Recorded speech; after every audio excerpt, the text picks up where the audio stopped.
महाराष्ट्र के deputy CM Devendra Fadnavis ने शरद पवार के सवालों का जवाब दिया है। फडणवीस ने कहा, इतनी गंभीर घटना में भी उन्हें सिर्फ सत्ता दिखती है। फडणवीस ने कहा, बाबा सिद्दीकी से उनकी गहरी दोस्ती थी। इस घटना से वो स्तब्ध हैं। इस मामले में 2 आरोपियों की गिरफ्तारी हुई है।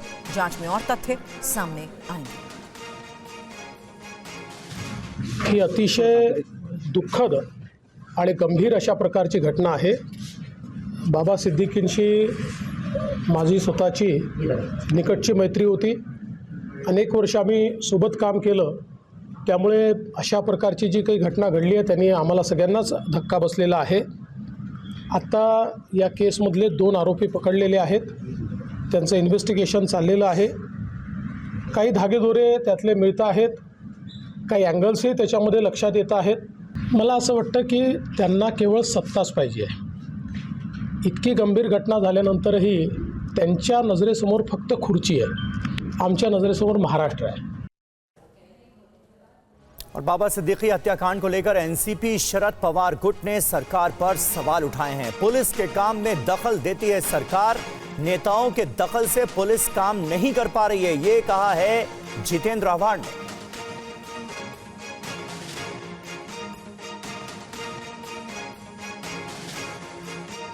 2 महीने से 1-2 आदमी उधर आके रहते और पुलिस को पता नहीं चलता है किस काम के लिए आए हैं, वो दररोज जाते किधर है। तो हमेशा बात कर रहा हूं कि पुलिस में इंटरफियरेंस करना बंद कर दो।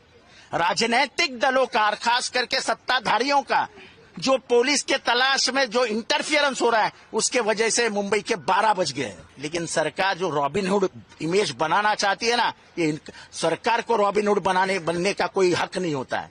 सरकार होती है, सरकार ने सरकार का काम करना चाहिए। सरकार रॉबिनहुड नहीं हो सकती है। और बाबा सिद्दीकी की हत्या पर फिल्म अभिनेता रजा मुराद ने कहा कि उनकी सुरक्षा में इतनी बड़ी चूक कैसे हो गई, किसकी साजिश है, इसका खुलासा जल्द से जल्द करके दोषियों को पकड़ना चाहिए। इस बीच मुंबई पुलिस की तरफ से की जा रही प्रेस कॉन्फ्रेंस का सीधे रुख करते हैं, आइए सुनते हैं। ऑफिस के बाहर जब आए तो उसी वक्त उन पर गोलीबारी की एक घटना निर्मल नगर पुलिस स्टेशन के एरिया में हुई है।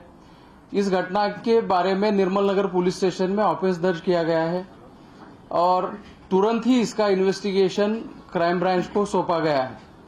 इस घटना के तुरंत बाद जो भी पुलिस वहां पे मौके पे मौजूद थी, इसमें निर्मल नगर पुलिस स्टेशन के एपीआई दाभाड़े और उनके साथ के अधिकारी और कर्मचारियों ने बहुत ही बड़ा साहस दिखाते हुए इमीडिएटली एक्शन लेते हुए 2 एक्यूज को स्पॉट पे ही पकड़ने में सफलता उनको मिली है।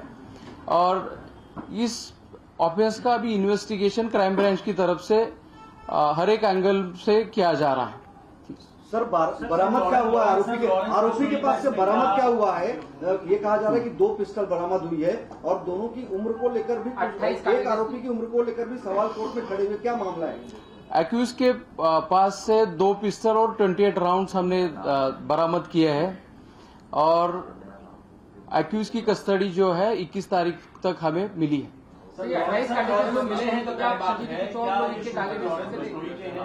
ये अभी तक की जांच में ऐसा कुछ बोला है? इस हादसे में इस घटना में लॉरेंस बिश्नोई गैंग का जो रोल है उसके बारे में हम इन्वेस्टिगेशन कर रहे हैं। एग्जैक्टली हुआ क्या था वहाँ पर? बाबा सिद्दीकी क्या वहाँ पर कोई इवेंट अटेंड करने गए थे, उसके बाद वो अपने बेटे के दफ्तर की तरफ जा रहे थे, उस दौरान उन पर फायरिंग हुई है? गरबा का कोई इवेंट अटेंड करने गए थे? ये थोड़ा सा सीक्वेंस ऑफ इवेंट आप बता देंगे तो? इसकी डिटेल्स हम आप सभी को बाद में दे देंगे, लेकिन घटना नटशेल में मैं बता देता हूं कि जब वो उनके बेटे के ऑफिस से के बाहर आए और कहीं जा रहे थे, उसी वक्त ये फायरिंग हुई है। हमलावर जो थे वो 3 थे, उसमें से 2 हमलावरों को तुरंत ही पकड़ने में हमारी मुंबई पुलिस के ऑफिसर्स और कर्मचारियों को सफलता मिली है। बाबा सिद्दीकी को सिक्योरिटी थी, बाबा सिद्दीकी को सिक्योरिटी थी सर, क्या? यस, उनको सिक्योरिटी थी, नॉन कैटेगराइज सिक्योरिटी थी उनको।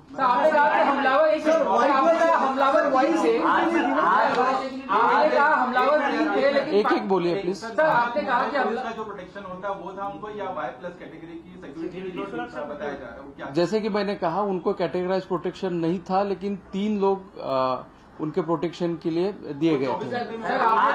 सर आपने कहा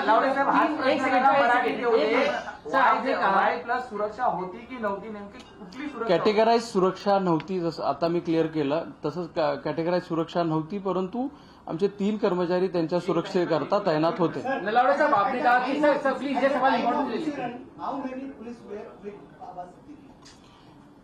एक पोलीस कर्मचारी टाइम ऑफ इन्सिडेंटच्या वेळेला तिथे हजर होते. सर आपने कहा कि 3 हमलावर थे, लेकिन पाइजे आरोपी 2 बताए गए हैं, चौथा शख्स कौन है? नाही, उसका क्या रोल है? घटनास्थळावर ज्यांनी प्लेस ऑफ इंसिडेंट्स पे जिन लोगों ने फायरिंग की है वो 3 लोग थे, उसमें से 2 पकड़े गए और 1 फरार है, उसका सर्च शुरू है. सर लेकिन रिमांड एप्लीकेशन में कहा गया कि एक और आरोपी की भी तलाश है, 2 आरोपियों की तलाश है. अब रिमांड एप्लीकेशन में क्या चीजें बोली गई है ये यहाँ पे मैं डिटेल में नहीं बोल सकता, वो इन्वेस्टिगेशन का पार्ट है, लेकिन एक एक्यूज घटनास्थल से निकल चुका है.